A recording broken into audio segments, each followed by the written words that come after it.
Orbit के बारे में जो पिछले एपिसोड में हमने जानकारी दी थी, इसको हम अंतरिक्ष विज्ञान के अगली एपिसोड में और बताएंगे।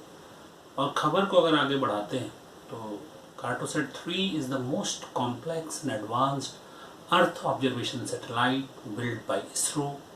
It was a third generation agile advanced satellite having high resolution imaging capability.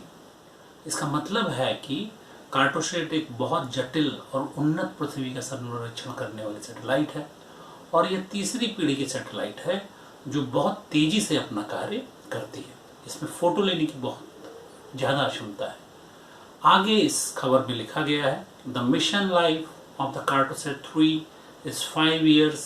Cartosat 3 will address the increased users' demand for large-scale urban planning, rural resource and infrastructure development, coastal land use and land covers, etc.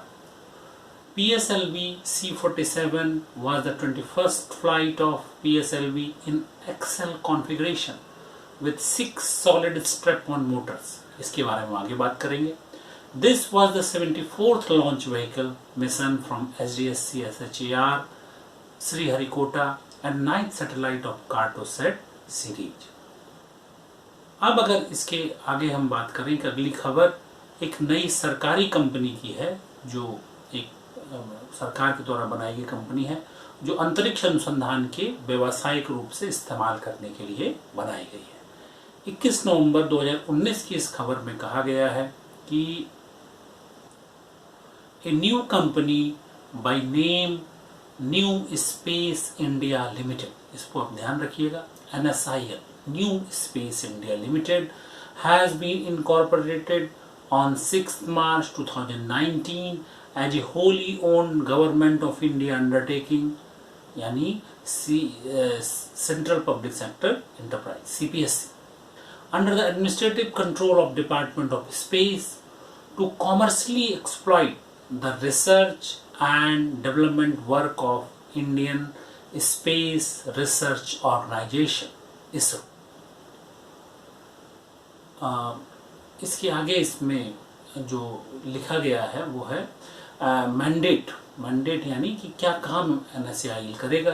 NSIL का mandate जो है उसमें पहला mandate है small satellite technology transfer to industry, where NSIL will obtain license from Department of Space और ISRO and सब license it to industries, मतलब ये लाइसेंस लेगा इसरो से और लोगों को लाइसेंस बांटेगा।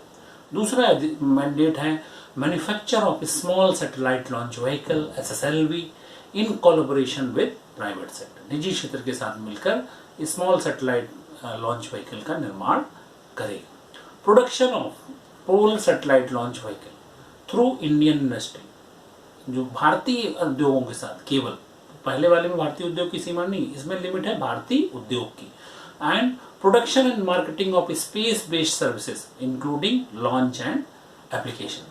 पांचवा इसका मैंडेट है transfer of technology developed by ISRO centres and constituent institutions of department of space, और छठा इसका मैंडेट है marketing off spin off technologies and products both in India and abroad, और सातवां इसका निर्देश है any other subject which government of India deems fit. With the activity plan and the mandate set for NSIL, Indian industries are likely to see a major spur in their growth in the space sector. This initiative would further enable scaling up the manufacturing and production base in Indian industries towards meeting the growing needs of Indian space program and exploiting the opportunities available in the global space market.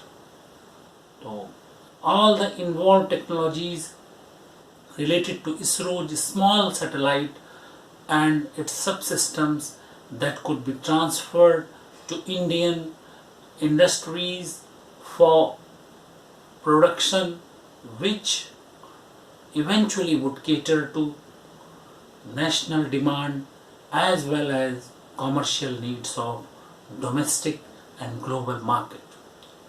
This activity is also likely to give rise to several spin-off technologies that could be marketed nationally and globally. Through the sale of products related to small satellite subsystem technology and the spin-off tech products in domestic and global market, foreign exchange revenue will be generated, जो कि हमारी एक बहुत बड़ी ज़रूरत है। तो हमने इस खबर में ये जाना कि